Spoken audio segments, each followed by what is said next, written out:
Welcome to my podcast. Today I'm going to talk about another case. It could be like related to the other skin problem that I mentioned a few days ago.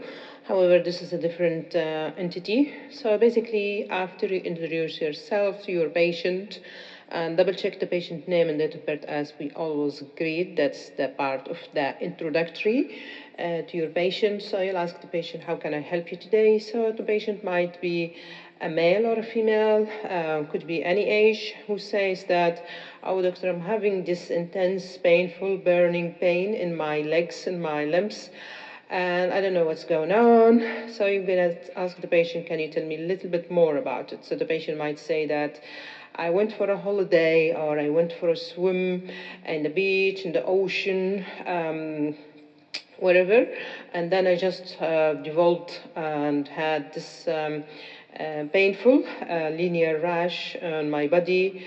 You could ask how long ago, post-exposure, you just got this lesion. So the patient might say a few minutes to half an hour post-exposure. And you will say, for instance, can you describe how the lesion evolved? For instance, the patient might say it just started like linear redness and then it was become like popped on, which means like wheels. You'll ask if there is any vesicles or if you notice anything in the skin, adjacent to the skin. The patient might say that I've seen some stuff that hold in my skin. I just washed them off with the water, or I pulled them, or wherever. So in that condition, you just have an idea what's going on, and then you need to probe quickly about if there is any past medical history that you should know of. So, for instance, if the patient is diabetic, hypertensive, or have any cardiac problem, or any issue, any medical issue that you need to be aware of. And if there is family history of anything, if any other family member had the same skin lesion, or any of people that around this person, if they went, for instance, together for that thing that they swim in, so, and just to know what's going on. And you'll ask also if there is any medication history, allergy history, and if the patient have any thoughts or idea what might be going on. So the patient might say it could be related to the place where he swam in, whether it's a pool, whether it's ocean, as I say, or open sea. So all of sorts of things that just to gather the information, what might be wrong. And then you will ask the patient if that's if he's or if she's happy to have a quick look with a chaperone, of course, if that's needed. And then you're gonna see the lesion. So early on, when I spoke about the bed bug, I say the lesion could be linear or clusters or grouped, and you could ask the patient if they have changed anything, or maybe they visited any place. So, for instance, it happens sometimes in certain hotels. If there is abandoned furniture, or if you buy a second-hand furniture that's not well cleaned, all of that could be the reason for that. However, here the story is completely different. However, it just had the presentation with the same presentation that's linear or could be clustered. However, the patient will say, I've been to the ocean, I've been in the sea, I've been to the beach, I was just swimming, and all of that happened after I swam. So in that condition, you just think about sea life thing. So you could think of jellyfish stings, you could think of blue bottle sting. There's all sorts of things that happen in the ocean or in the beach, especially about the locality. If the patient said, I swam in the Northern Sea, or I swam in the coastal area, so all of that you just need to be aware of, because it could be related and associated with specific thing in that area. So in that condition, you need to think about sea pattern eruption, which mostly affect, the covered area, but the bathing suit rather than the exposed area. So that's another question you need to explore. Does the lesion happen in the hidden area, which is covered by the CPAT, or if it's in the exposed area? And then you have to ask, have you done anything? Did you try to remove those things by your hand or by the water? What sort of water have you used? So the first step in that condition, it's basically wash off the removed wash off and remove of the adherent tactile, which is a small tiny bits that belong to the jellyfish that could hold in the skin and cause the intense reaction, because they have chemical material that could trigger severe reaction. The reaction can be from mild to severe, life-threatening things, so you have to be aware of that and watch for the observation of the patient and see if the patient feeling themselves, if they are having nausea, pain, or vomiting, dyspnea, they have abdominal pain, headache. It could happen, small percent, like around 2%. And you need to ask how long ago all of that happened. So the patient might present not immediately, it could present within 2 or 3 days.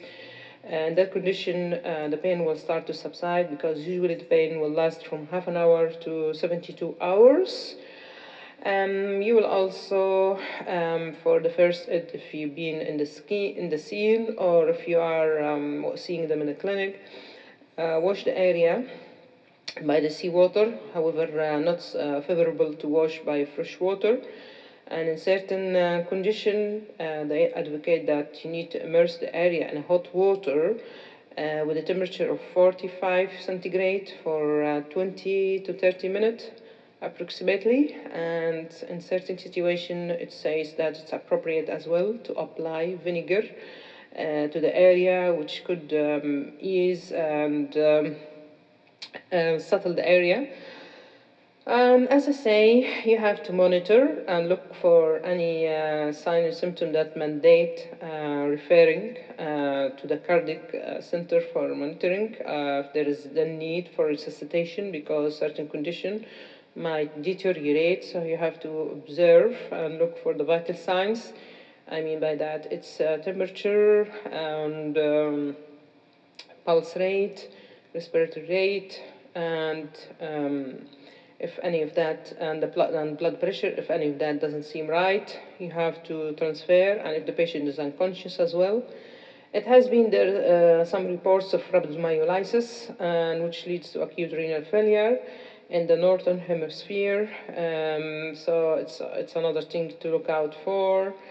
We know rhabdomyolysis usually happen if there is muscle breakdown, especially with a history of fall and elderly who are of a history of a fall, and or get something fall on you like furniture, and you stay dormant in the falling area for some times, which could trigger breakdown of the muscle, and this will lead to rhabdomyolysis because of the protein of the muscle.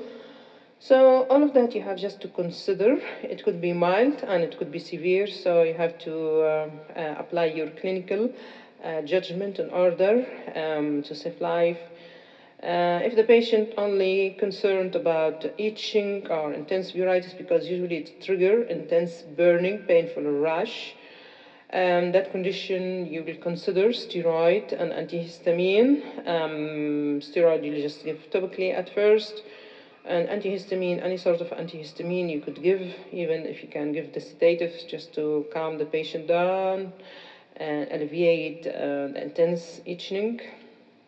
However, if the condition is very severe, as I say, you will transfer to the hospital and give systematic steroid to cover the severe reaction of the body. So by that I should have covered one of the other common case condition you could face with some people who like to travel and swim in the sea or in the open sea, in the ocean, or in different parts of the world. This you just need to think of and put it in differential as well, and think about the area, because linear rash could be, as I stated in this condition, could be sea bath eruption, could be related to bed bug, could be related to insect bite as well, and anything that you need to know about locality and how this history all started in order to come up to a diagnosis and explain to the patient and arrange for a management plan with the patient. If the patient wasn't very acute, just give the typical steroid and antihistamine, and always red flag them if there is anything doesn't seem right, or you feel that you're not yourself, starting vomiting, starting abdominal pain, feeling unconscious, or feeling drowsy, or feeling not yourself. You need to come to the A&E immediately, and we take it from there. So by that, I hope that I covered the main points about this sort of condition, and I see you on another podcast. Thank you.